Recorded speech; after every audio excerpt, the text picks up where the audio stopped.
Hello guys and welcome to स्काईपीडिया academy. मेरा नाम सुनील कुमार यादव है और आज हम लोग इम्पोर्टेंट एक टॉपिक पढ़ने वाले हैं। जैसा कि हमने स्टार्ट करा था, पूरी इकोनॉमिक्स को हम लोग कवर करेंगे, यूपीएससी से लेकर रेलवे तक। मतलब जहां भी इकोनॉमिक्स पूछा जाता है वहां बेसिक से एक तरीके से एडवांस लेवल तक हम लोग पूरी इकोनॉमिक्स को कवर करेंगे। ठीक है, तो उसमें जो है आज हम लोग थर्ड टॉपिक जो है इंडियन इकोनॉमी को अगर देखा जाए तो टाइप्स ऑफ इकोनॉमी से या उसको हम लोग देखने की कोशिश करेंगे। क्या है? Types of economics. तो यहाँ टाइप्स ऑफ इकोनॉमिक्स का मतलब क्या है? अब इकोनॉमिक्स बहुत तरीके के होते हैं भाई, लेकिन जनरली दो कैटेगरी में ही पूरी इकोनॉमिक्स को एक तरीके से डिवाइड किया गया। तो हम लोग उसके एस्पेक्ट को देखेंगे और चीजों को लेकर जरूर चलेंगे। ठीक है, तो चलिए बिना कोई देरी किए हुए स्टार्ट करते हैं हम लोग आज एक तरीके से कि कितने तरीके के इकोनॉमिक्स होते हैं। देखिए, अगर जनरली देखा जाए तो टाइप्स ऑफ इकोनॉमिक्स क्या, जनरली अगर देखा जाए तो दो तरीके से इकोनॉमिक्स को बांटा जाता है। एक तो भाई माइक्रो लेवल पर और एक है मैक्रो लेवल पर। मैक्रो का मतलब होता है बिग, ठीक है, या फिर बोला जाए बड़ा जो होता है। ठीक है, इसको हम लोग बड़ा बोल लेंगे। और अगर देखा जाए माइक्रो, कि अगर हम लोग इकोनॉमिक्स को स्मॉलर लेवल पर पढ़ रहे हैं तो स्मॉल जो एक तरीके से आपको क्या होगा, छोटे लेवल पर। तो छोटे लेवल पर अगर इकोनॉमिक्स को पढ़ रहे हैं, छोटे लेवल का मतलब क्या है कि अगर हम एक इंसान, जैसे कि एग्जाम्पल के तौर पर अगर देखा जाए कि अगर हम एक इंसान है, ठीक है, उस इंसान का जो नाम है वो मान लो कि राम है। अब राम के बारे में जानने की कोशिश कर रहे हैं कि राम का इनकम क्या है। राम का इनकम क्या है? आय। आय मतलब क्या है? इनकम क्या है? आखिरकार वो खर्च किस तरीके से कर रहा है, वो एक्सपेंडिचर किस तरीके से कर रहा है, क्या खर्च जो है, या फिर जिसको हम लोग व्यय बोलते हैं, वो किस तरीके से करके चल रहा है, या फिर वो सेव किस तरीके से कर रहा है, क्या सेविंग। सेविंग मतलब बचत। बचत जो है वो किस तरीके का करके चल रहा है। तो हम लोग क्या कर रहे हैं कि एक किसी इंडिविजुअल इंसान के बारे में जानने की कोशिश कर रहे हैं कि आखिरकार वो कैसे इकोनॉमिक एक्टिविटी कर रहा है और कितना कमा रहा है और किस तरीके से चीजें लिखते लेके चल रहा है। ठीक है, जैसे कि मान लो कि अगर हमने ये बात करा कि ये पर्टिकुलर राम जो है वो 50 रुपये, जब इसका एक तरीके से किसी भी चीज का कीमत है, जैसे मान लो एप्पल की कीमत 50 रुपये पर केजी है, तो अब ये 5 केजी खरीदता है। ठीक है, अगर जब इसका कीमत जो है वो 70 रुपया हो जाए, 70 रुपीज पर केजी, 70 रुपया, तो वो 4 किलो खरीदने लगता है। मतलब जब पैसा बढ़ रहा है, मतलब कीमत जब बढ़ रहा है, तो एक तरीके से प्राइस जब बढ़ रहा है तो वो क्वांटिटी कम खरीद रहा है। ठीक है, या फिर हम लोग बोल दें कि भाई 40 रुपया जब हो गया पर केजी का, तो एक तरीके से वो खरीद रहा है 10 केजी। मतलब क्या है कि जब कीमत कम हो रहा है तो वो एक तरीके से ज्यादा क्वांटिटी खरीद रहा है। इसका सिंपल सा लॉजिक क्या है कि हम एक इंडिविजुअल इंसान के या फिर एक व्यक्तिगत इंसान की व्यवहार के बारे में या फिर उसके बिहेवियर के बारे में जानने की कोशिश कर रहे हैं। इसमें सिंपल सा लॉजिक है, इसमें ज्यादा दिमाग लगाने वाला ही नहीं है कि नहीं? तो अगर हम लोग इकोनॉमिक्स स्मॉलर लेवल पर चलेंगे, स्मॉलर लेवल पर पढ़ेंगे या फिर इंडिविजुअल के लेवल पर पढ़ेंगे, तो हम लोग उसको माइक्रो इकोनॉमिक्स बोलकर चलते हैं, जो माइक्रो लेवल पर होती है। लेकिन अगर यहीं पर मैक्रो लेवल पर बोल दिया जाए, जैसे कि हमने बात करा वहां पर मांग के बारे में, मांग है ना कि डिमांड के बारे में, ये डिमांड इस तरीके से करता है कि नहीं? तो डिमांड जो है वो प्राइस के लेवल पर हमने देखा कि प्राइस जब बढ़ता है तो जो क्वांटिटी डिमांडेड है, जो मांग की मात्रा है, वो एक तरीके से घट जाती है, और उसका उल्टा है कि नहीं? लेकिन मैक्रो इकोनॉमिक्स बड़ी लेवल पर अगर हम पूरी देश की लोगों का डिमांड जो है निकाल रहे हैं, तो वहां पर हमने बोला कि एक तरीके से एक व्यक्ति का, यहाँ पर अगर मान लो कि ऑल कंज्यूमर्स डिमांड, अगर मान लो कि ऑल कंज्यूमर्स डिमांड के बारे में अगर पढ़ रहे हैं, ठीक है, या फिर बोल दिया जाए इकोनॉमी एज अ होल, क्या बोल रहे हैं? अगर इकोनॉमी या इकोनॉमिक्स एज अ होल, ठीक है, एज अ होल या इकोनॉमी बोल लो, यहाँ पर क्या बोल लो, economy as a whole, economy as a whole, ठीक है, इकोनॉमी एज अ होल, कि पूरी इकोनॉमी को एक तरीके से हम लोग देखकर चल रहे हैं। जैसे कि हमने बोला गरीबी के बारे में, तो गरीबी जो है, पॉवर्टी जो है, ठीक है, पॉवर्टी जो है वो एक तरीके से एक इंसान गरीब है तो उससे हम लोग ये नहीं बोल सकते हैं कि 4% पॉपुलेशन या 5% पॉपुलेशन गरीब है कि नहीं? उसके लिए हमें पूरे देश का डेटा चाहिए होगा, मतलब हमें पूरी इकोनॉमिक्स को पढ़नी पड़ेगी, मतलब पूरी देश की इकोनॉमी के बारे में स्टडी करनी होगी। जैसे कि अगर आप बोल दिया जाए इन्फ्लेशन, इन्फ्लेशन का मतलब क्या होता है? मुद्रास्फीति। तो इन्फ्लेशन जो है हम लोग ये नहीं बोल सकते हैं कि पेन का, ये इस पेन का दाम बढ़ गया, महंगा हो गया तो इन्फ्लेशन आ गया, नहीं। तो इन्फ्लेशन को एक तरीके से काउंट करने के लिए हमें पूरी इकोनॉमी के जितने भी गुड्स एंड सर्विस है उनमें क्या प्राइस जो है वो राइज हुआ है कि नहीं हुआ है, उसके लेवल पर हम लोग देखते हैं, अगर हम प्राइस के लेवल पर देख रहे हैं। ठीक है, इन्फ्लेशन का वैसे भी अगर दूसरा मतलब होता है तो उसका मतलब क्या है भाई, अगर इकोनॉमी में पैसा जो है वो बहुत ज्यादा हो जाए, ठीक है, उसकी प्रवाह या फिर लिक्विडिटी बढ़ जाए, तो हम लोग उसको क्या बोलते हैं, इन्फ्लेशन। तो यहाँ पर देखा जा सकता है इकोनॉमी को अगर इंडिविजुअल के लेवल पर देखा जाए तो माइक्रो इकोनॉमिक्स, और इकोनॉमी को अगर बड़ी लेवल पर देखा जाए तो वो मैक्रो इकोनॉमिक्स के तौर पर देखने को मिलता है। इसको हम लोग डिटेल में गो थ्रू करेंगे ताकि जो यूपीएससी के बच्चे हैं या फिर जो पीसीएस के बच्चे हैं, ठीक है, और जो बड़े बड़े एग्जाम जैसे आरबीआई जो ग्रेड बी का एग्जाम होता है या यूजीसी नेट के जो बच्चे हैं, वो लोग एक तरीके से कंफर्टेबल यहाँ पर महसूस कर पाए। ठीक है, तो चलिए स्टार्ट करते हैं हम लोग थोड़ा सा आगे नेक्स्ट। तो ये बेसिक बेसिक चीजें थी जो कि आप देखकर चल सकते थे। अगर देखा जाए सबसे पहले जो है माइक्रो इकोनॉमिक्स बोला गया। माइक्रो इकोनॉमिक्स मतलब सूक्ष्म अर्थशास्त्र है कि नहीं, जहां पर अर्थ जो शास्त्र के बारे में बहुत छोटे लेवल पर पढ़ा जाता है। इसका मतलब क्या, micro economics examine the action and the behaviour of a small economic unit, कि एक स्मॉल जो है स्मॉल इकोनॉमिक यूनिट के बारे में हम यहाँ पर स्टडी करते हैं। जैसे कि मान लो demand of a particular goods, कि एक कंज्यूमर ने डिमांड जो है वो किस तरीके से करा, है कि नहीं, सिंपल सी। या डिमांड जो, जैसे कि हमने बताया कि एप्पल का डिमांड करा, तो एप्पल का डिमांड जो है वो एक पर्टिकुलर कंज्यूमर कैसे कर रहा है। लेकिन अगर बोलते हैं एप्पल का डिमांड जो है सारे कंज्यूमर ने कैसे करा, तो एप्पल एक ही गुड के बारे में बात कर रहे हैं, तो वहां पर भी इंडिविजुअल डिमांड के बारे में बात हो रही है। इसका मतलब वहां पर भी माइक्रो इकोनॉमिक्स ही वहां पर पढ़ा जा रहा है। ठीक है, या फिर हम लोग बोल दिया जो भी particular by an individual household, जो भी हाउस होल्ड के द्वारा परचेज किया गया। Clear. It also studies the theories emerging from the production, ये थ्योरी जो है वो प्रोडक्शन से रिलेटेड, डिमांड से रिलेटेड, प्राइस डिटर्मिनेशन, प्राइस जो होती है, प्राइस का जो डिटर्मिनेशन होता है, प्राइस जिस तरीके से डिटरमाइन होता है मार्केट में, उसको भी स्टडी करते हैं। तो हम लोग उसको माइक्रो इकोनॉमिक्स के अंदर एक तरीके से देखकर चलते हैं। ठीक है, और जो है डिस्ट्रीब्यूशन किस तरीके से होता है, कि जो भी प्रोडक्ट या सर्विस बनाया जा रहा है उसका डिस्ट्रीब्यूशन कैसे किया जा रहा है। ठीक है, तो अगर इकोनॉमिक्स को इंडिविजुअल यूनिट के तौर पर हम लोग देखकर चलते हैं, तो आई होप सो यहां तक आपको समझ में आ गया होगा, इसमें कोई दिक्कत परेशानी नहीं होगी। ठीक है, पूरा डिटेल में समझेंगे, कोई चीजें नहीं छूटेंगे हमें अब हमारे, ठीक है, इसमें तो आप लोग एक एक कर जरूर देख के चलिए। अब अगर आपने देखा कि भाई माइक्रो इकोनॉमिक्स जो होता है वो क्या होता है भाई, अगर एक इंडिविजुअल यूनिट या इंडिविजुअल जो यूनिट के बारे में अगर स्टडी करते हैं, ठीक है, study of an individual unit, ठीक है, study of an individual unit, अगर हम एक इंडिविजुअल यूनिट के बारे में स्टडी करें तो उसको माइक्रो इकोनॉमिक्स। तो इसके ब्रांचेस कितने कितने होते हैं, तो पहला हो गया प्रोडक्ट प्राइस थ्योरी, फिर दूसरा हो गया फैक्टर प्राइस थ्योरी, फिर तीसरा हो गया इकोनॉमिक्स वेलफेयर थ्योरी, कि इकोनॉमिक्स का वेलफेयर किस तरीके से किया जाए। ठीक है, तो अगर देखा जाए प्रोडक्ट प्राइस में क्या होता है, law of demand and production of cost theory, कि कोई भी प्रोडक्ट का कॉस्ट कैसा होगा, तो हम लोग एक एक प्रोडक्ट के कॉस्ट को देखने की कोशिश करते हैं भाई। सेम उसी तरीके से अगर देखा जाए law of demand, law of demand हमारा क्या बोलता है, जब प्राइस बढ़ता है तो क्वांटिटी डिमांडेड हमारा घटता है, और जब प्राइस घटता है तो क्वांटिटी डिमांडेड हमारा बढ़ता है।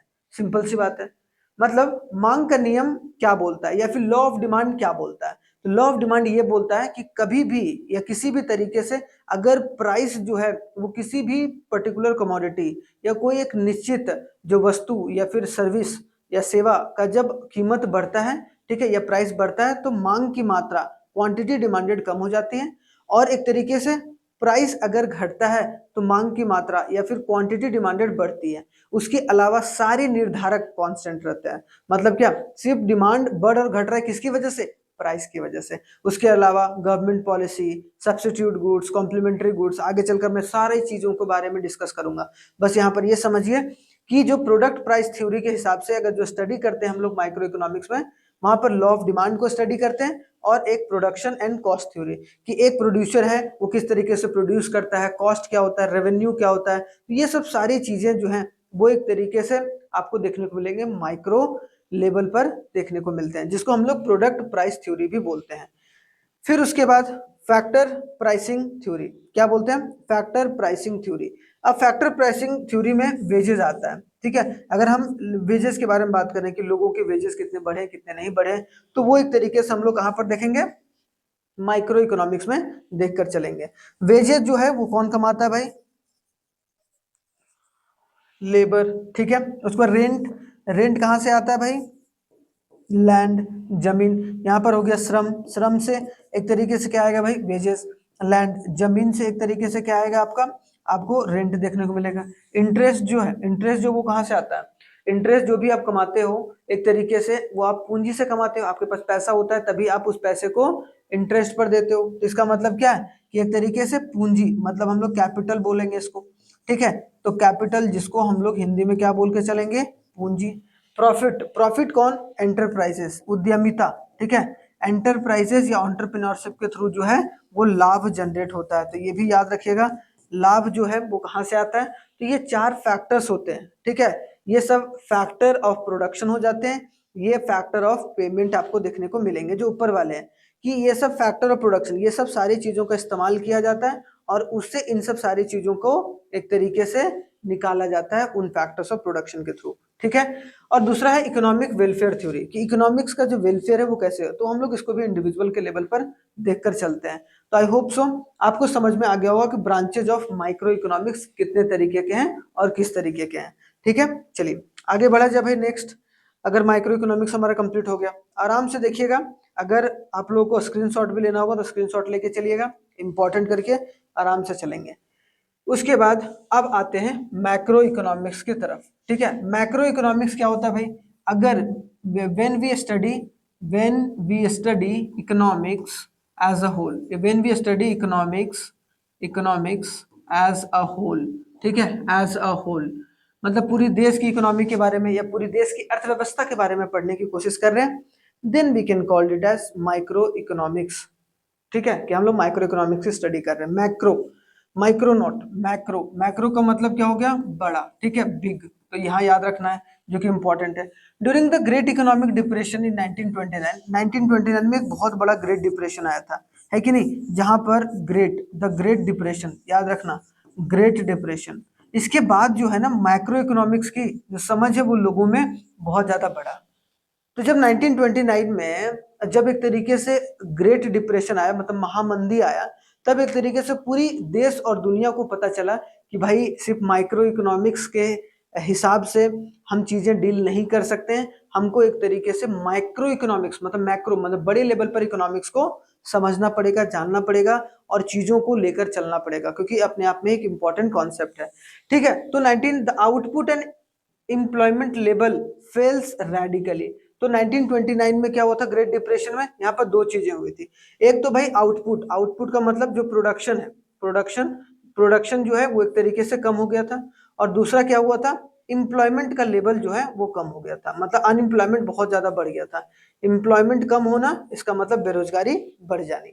तो बेरोजगारी एक तरीके से बढ़ गया था, बेरोजगारी बढ़ गया था, ठीक है। And macro economics emerged as a separate branch of economics. और उसके बाद से देख रहे हो, मतलब मैक्रो इकोनॉमिक्स ऐसे सब्जेक्ट है जो अभी भी इवॉल्व हो रहा था। 1929 के बाद मैक्रो इकोनॉमिक्स जो है वो इवॉल्व हुआ, ठीक है, और निकल के आया, ठीक है। और लोगों ने माइक्रो इकोनॉमिक्स को पढ़ना शुरू करा, चीजों को देखना शुरू करा कि भाई पूरे इकोनॉमिक्स के तौर पर चीजें किस तरीके से काम करती हैं कि नहीं काम करती है, ठीक है। यहाँ तक क्लियर हो गया।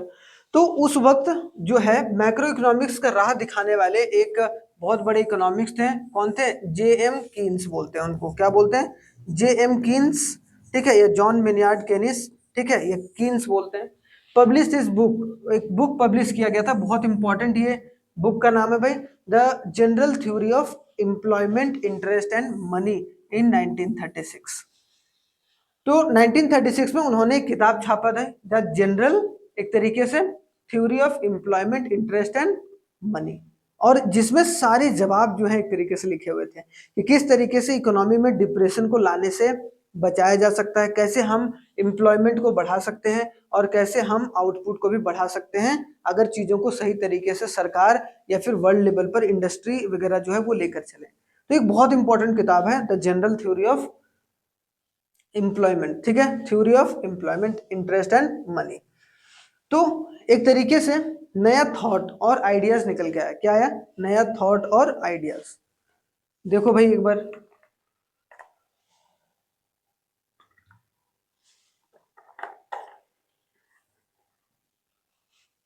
तो नया थॉट और आइडिया आया, ठीक है, ताकि हम लोग टैकल कर पाए न्यू चैलेंजेस को and examine the interdependence between the different sectors, कि हम लोग प्राइमरी सेक्टर को, ठीक है, हम लोग सेकेंडरी सेक्टर को, ठीक है, हम लोग सेकेंडरी सेक्टर को और जो हम लोग टर्सरी सेक्टर, एक तो ये वाला हो गया, ठीक है, एंड टर्सरी सेक्टर।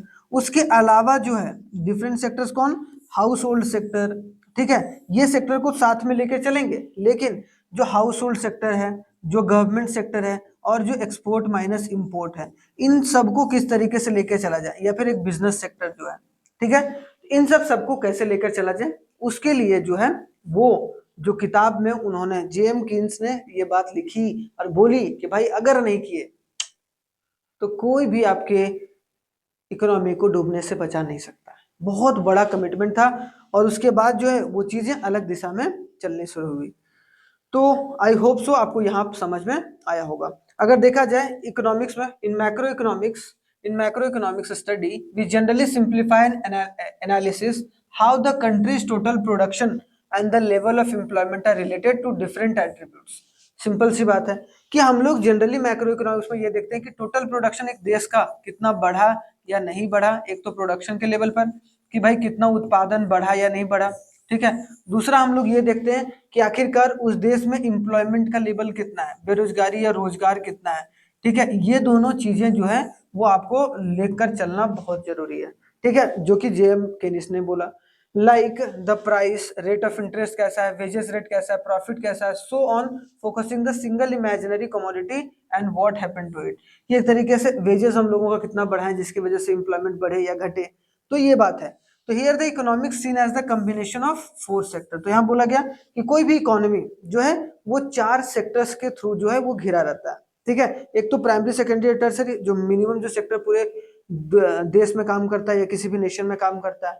बोला कि भाई इंडियन इकोनॉमी, बोला गया चार सेक्टर कौन कौन से, एक तो फर्म, फर्म का मतलब क्या हो गया, जितने भी बिजनेस या व्यवसायिक जो लोग होते हैं वो चीजों को चलाते हैं। दूसरा क्या होता है, सरकार, और तीसरा क्या है, हाउस होल्ड, और चौथा क्या है, एक्सटर्नल सेक्टर। एक्सटर्नल सेक्टर का मतलब X minus M, export minus import देखने को मिलता है। तो यहाँ पर देखो फर्म जो है वो रिलेटेड है गवर्नमेंट से, गवर्नमेंट जो फर्म है वो रिलेटेड है हाउस होल्ड से, हाउस होल्ड भी रिलेटेड है फर्म से, है कि नहीं, क्योंकि यही घर वाले लोग जाके फर्म में काम करते हैं, फिर यही फर्म वाले पैसा देते हैं, ठीक है। हम लोग जब नेशनल इनकम, राष्ट्रीय आय पढ़ेंगे तब हम लोग इसमें देखेंगे चीजों को और भी डिटेल में। बस यहाँ पर याद रखना कि जो एक्सटर्नल सेक्टर है, एक्स माइनस एम मतलब एक्सपोर्ट माइनस इंपोर्ट, जनरली आपस में इस तरीके से जुड़े होते हैं कि कोई भी एक तरीके से अलग, क्योंकि हमारा देश जनरली या हमारा पूरा वर्ल्ड जो है अब एक ग्लोबलाइज्ड जो वर्ल्ड हो गया है। क्या हो गया भाई, ग्लोबलाइज वर्ल्ड। तो आपस में सारी चीजें जुड़ी हुई हैं। तो आई होप सो आपको पूरे अच्छे तरीके से समझ में आया होगा यहाँ पर मैक्रो इकोनॉमिक्स।